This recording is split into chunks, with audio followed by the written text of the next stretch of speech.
modelo financiero más adecuado y idóneo será aquel que nos permita operar o nos permita gestionar con mayores posibilidades de pluralidad o de independencia, o que nos permita gestionar con mayores probabilidades o posibilidades de inversión a efectos de impulsar la innovación y el desarrollo tecnológico en el sector. En ese sentido, a partir de esta definición política habrá una definición estratégica de objetivos de gestión que sea coherente con lo dicho anteriormente, tanto en términos de contenido, de la propia parrilla de programación de los sistemas audiovisuales públicos, como hasta la gestión de los recursos humanos o las inversiones estratégicas que podamos hacer. Bajo este prisma, por tanto, ¿qué podríamos exigir a un sistema de financiación para el sector público audiovisual?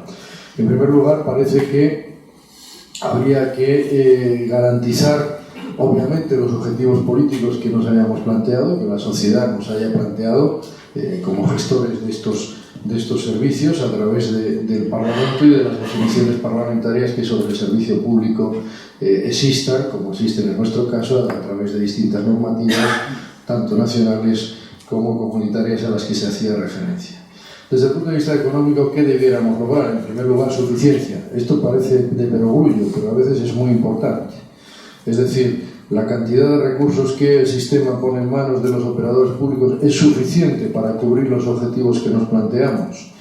Bueno, esto, dicho así, resulta muy sencillo, pero a veces no está tan claro, o por lo menos los objetivos no se alcanzan tan fácilmente, este objetivo de suficiencia. ¿Por qué? Porque la sociedad, a través del Parlamento, pone en manos del sector público una serie de objetivos que la iniciativa privada no tiene por qué contemplar, lógicamente, o los operadores privados. ¿Eso qué significa? Que probablemente la dotación de recursos tenga que ser adicionalmente mayor que lo que tendría un operador privado, porque estamos asumiendo algunos objetivos que evidentemente el operador privado no va a tener que asumir, porque funciona obviamente con criterios de mercado y no bajo los principios políticos o de objetivos políticos que se nos hayan planteado.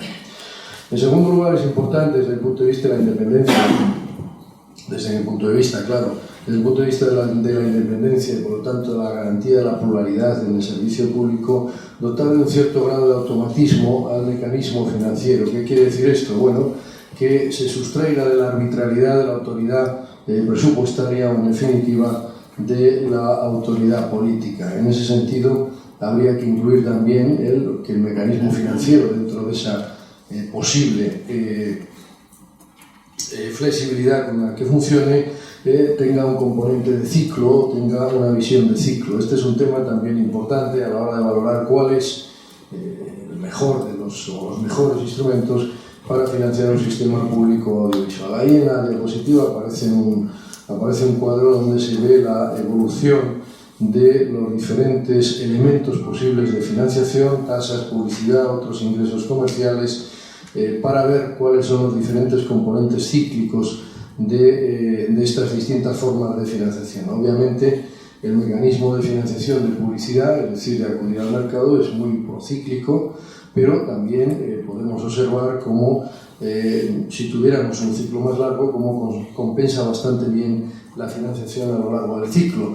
Otras formas de financiación, como las tasas, son mucho más planas respecto del ciclo, pero tienen otro tipo de inconvenientes desde el punto de vista de la gestión y de la independencia que confieren al operador del sistema público. En tercer lugar, es importante también tener en cuenta la equidad en la utilización de los instrumentos, es decir, cómo se redistribuye o cómo se distribuye la carga, dependiendo de los mecanismos que utilicemos, entre el conjunto de los ciudadanos o el conjunto de las instancias intermedias que pueden estar financiando a los operadores públicos. Si estamos en una sociedad, o entendemos que estamos en una sociedad donde creemos que el conjunto de los ciudadanos debe contribuir a la función del servicio público de manera equitativa, pues en este caso también tendríamos que buscar un cierto principio de equidad en la distribución de la carga. En segundo lugar, sería importante también tener algunos criterios de gestión. ¿Por qué es importante esto? Porque desde el punto de vista del debate del servicio público a veces encontramos, con mucha asiduidad normalmente, que uno de los argumentos frente a la presencia o la existencia de un servicio público es la ineficiencia en la gestión, es decir, gasta mucho, esto lo hemos leído en artículos últimamente, despilfarra dinero público, para hacer esto mejor lo hacen las privadas, etcétera, etcétera. Yo creo que es importante esto tener claro, en primer lugar, que los criterios de eficiencia en un servicio público no son solo criterios mercantiles. Y a la hora de comparar, luego, si me da tiempo pondré algunas comparaciones, comparar el resultado de la gestión en términos puramente mercantiles o puramente financieros de un operador privado con un operador público no sería lógico, no tendría sentido, porque el operador público está asumiendo algunas funciones que per se no tienen rentabilidad de mercado. Por lo tanto, hay que computarlo, tenerlo en cuenta a la hora de hablar de eficiencia en la gestión. Por supuesto que cabe la posibilidad de introducir en los criterios de gestión el objetivo de competir en el mercado, dentro de las limitaciones, obviamente, que establece el mandato al que esté sometido el operador público en los términos que veníamos hablando, y en ese sentido plantearse no distorsionar la competencia en el mercado audiovisual. Sobre eso, la Comisión Europea tiene una normativa extensa y tiene toda una serie de resoluciones acerca de lo que entiende no distorsionar la competencia. Estos días estamos teniendo un debate interesante, curioso, planteado sobre todo desde algunas operadoras privadas, sobre si Televisión Española debiera o no debiera entrar en el concurso de la Champions. Ya anticipo, aunque no es objeto del debate, que mi opinión es que sí, que debe entrar, hemos entrado y vamos a ir a obtener la Champions en las condiciones que evidentemente la empresa como tal pueda asumir, y es perfectamente compatible con los criterios que establece la Comisión de lo que se ha llamado la sobrecotización, la prohibición de sobrecotización a los operadores públicos. Y en última instancia, obviamente, tendremos que tener también dentro de los criterios de gestión los objetivos de audiencia. En ese sentido, en el caso español, pero en general, no hay ninguna razón para que los operadores públicos no tengan por qué tener una vocación de audiencia mayoritaria en su actuación. En ese sentido, uno de los indicadores importantes de gestión es relacionar o que relacionemos las audiencias con el gasto efectivo que realizan las empresas públicas.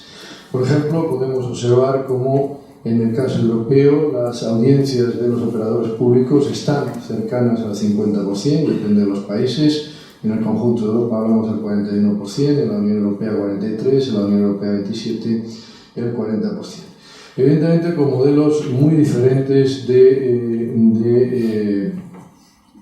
financiación de los sistemas públicos estatales, con impactos obviamente económicos también muy distintos. Aquí aparece el porcentaje del Producto Interior Bruto, que significa el gasto total de las empresas estatales de radiodifusión en el conjunto del Producto Interior Bruto, donde podemos observar que el caso español es un caso relativamente poco impactante. Estamos hablando de un poquito más del 0,1% del Producto Interior Bruto frente a países que pueden llegar a casi el 0,55% del Producto Interior Bruto. ¿Qué modelos de financiación hay a partir de aquí? Bueno, pues básicamente hay tres vías fundamentales de financiación. En ningún caso es exclusiva de la financiación. La financiación de tipo presupuestario, que yo denomino presupuestaria, que es básicamente la idea de compensación del servicio público, es decir, es directamente el presupuesto del Estado el que aporta recursos para compensar el servicio público que realizan estos operadores. Financiación que puede ser total o parcial, en general suele ser parcial. Evidentemente, tiene una serie de inconvenientes. Acudir a este mecanismo de financiación probablemente es el mecanismo desde el punto de vista de la gestión que introduce más rigidez y más arbitrariedad desde el punto de vista político, en la medida en que es una definición que anualmente va cambiando y sobre todo que también está muy sujeto al ciclo de las políticas económicas, no solo al ciclo económico, sino al albur de las variaciones que se puedan producir en las políticas económicas. En segundo lugar, podríamos hablar de una financiación de origen tributario más autónoma, es decir, acudir a tributos o tasas de carácter finalista que bien se aplica a los consumidores, es el famoso modelo de la BBC, es decir, del Reino Unido, pero que se aplica en otros países por el consumo, la utilización de un televisor, o otros tributos finalistas como se han puesto en el caso español o en el caso francés de gravar la actividad de otros operadores o de intermediarios en el servicio de tipo audiovisual. En tercer lugar es acudir al mercado, bien a través de la publicidad o bien a través de la venta de otro tipo de productos, de distintos productos, y en todo caso lo que opera es fundamentalmente modelos de tipo mixto donde se acude a unos u otros tipos. Aquí tenemos muy rápidamente algunos ejemplos de los países europeos donde se observa países, por ejemplo, donde la mayoría de la financiación está con cargo al presupuesto público, Países Bajos, Bulgaria, una de las cadenas públicas danesas, Estonia, etcétera, etcétera. Otros que acuden más a estos mecanismos de tributos o tasas, podría ser algunos de los países nórdicos y algunos otros países que aparecen ahí, o aquellos otros que fundamentalmente se financian con publicidad. Bueno, aquí habría una posibilidad de establecer comparaciones entre estos distintos modelos de financiación para ver cuáles son o tienen mejores resultados. El problema es que, obviamente, dada la complejidad de la normativa y todo el conjunto de regulaciones que operan en los sistemas audiovisuales y particularmente que regulan los sistemas públicos, sería muy difícil hacer una comparación rápida con algún indicador de eficiencia y llegar a algún tipo de conclusión de cuál es el mejor modelo posible de financiación para los sistemas públicos. Entre otras cosas porque tampoco los distintos sistemas tienen una definición política equivalente o unas prioridades de objetivos a alcanzar exactamente equivalentes. Unos u otros instrumentos nos confieren mayor o menor independencia del poder político. Evidentemente, cuanto más acudamos al mercado, menos dependencia del poder político tenemos, y eso permitiría en principio a los gestores, dependiendo de cómo se nombren los gestores también, poder tener un margen de independencia para garantizar mayores dosis de pluralismo mayor si acudimos a mecanismos de mercado y no a mecanismos, digamos, de corte presupuestario que obviamente están filtrados por el poder político correspondiente en cualquier momento. Obviamente, si acudimos más a sistemas de publicidad, probablemente tengamos algunos problemas de financiación, de suficiencia en la financiación. Ahora bien, si está diseñado el modelo para que funcione a lo largo de un ciclo, probablemente podamos equilibrar los problemas de suficiencia de cantidad de financiación en un momento. Ya acabó, Carlos, no te preocupes. Con respecto a otros, solo unos datos finales. Algunas cuestiones también interesantes que no vamos a entrar en detalle respecto a la, digamos, relación de recursos financieros o de por dónde vienen los recursos financieros de objetivos. Algunos que, por ejemplo, en el caso español suelen tener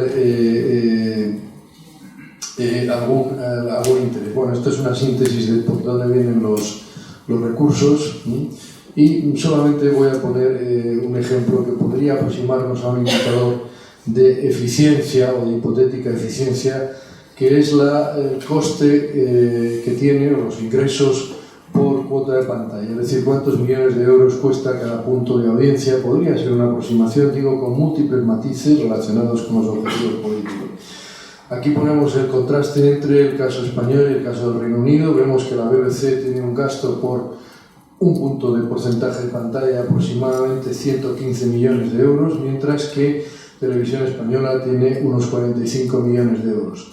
Tampoco las comparaciones con las privadas, teniendo en cuenta todos los elementos a los que antes deducía, nos dan unos resultados aparentemente graves respecto a este indicador de eficiencia, insisto, con sus múltiples matices. Si viéramos otros países, nos encontraríamos que en general los países grandes, los países de mayor dimensión, tienen unos costes en las televisiones públicas por cuota de pantalla, por unidad de cuota de pantalla, bastante más elevados que en el caso español.